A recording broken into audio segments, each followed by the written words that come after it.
Welcome to Christian Evidentialism. When people start entering the field of Christian apologetics, they're often encouraged to read a lot of different books. But there are so many books on Christian apologetics these days that it can just be a very daunting task to try to read all of those books.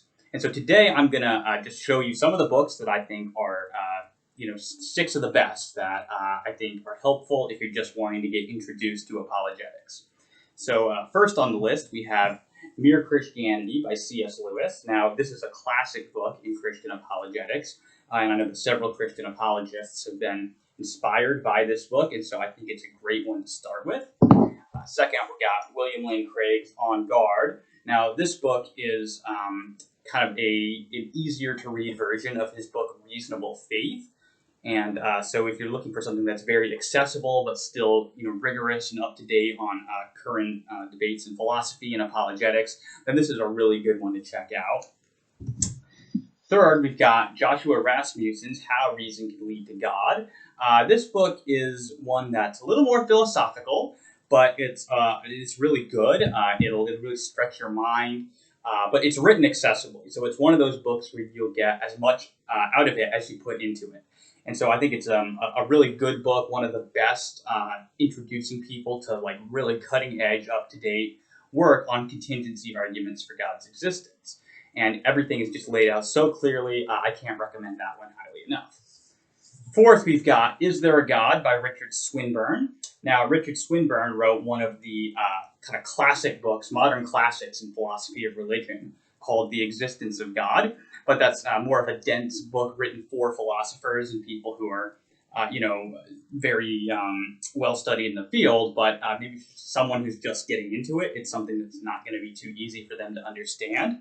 So Is There a God by Richard Swinburne is a much easier version of that book to read. And so if you're just looking to get into it, I would really recommend this one. Swinburne is one of the giants in philosophy of religion and really, helped make theism a respectable position again in philosophy. And so that's a great book to start with. Fifth, we've got one that's not as well known, but this is Letters from a Skeptic by Gregory A. Boyd. And it's actually co-authored with his father. And this is an interesting book because when it contains a series of letters that he wrote and his father wrote. They wrote back and forth to each other. This was after Greg had become a Christian when his father was still an atheist. And throughout the course of these letters, his father actually ended up believing and becoming a Christian. But there's all sorts of great insights here. It's written very accessibly. There's a lot of questions that just your average person might ask, and this book deals with them. And it'll give you some unique perspectives on things, but I found this one helpful when I was just beginning my own apologetic journey. So I do recommend that one very highly. And then lastly, we've got this Mammoth Volume here by Douglas Groothuis. I think that's how you pronounce it. Christian Apologetics. Now, don't let the size of this volume intimidate you.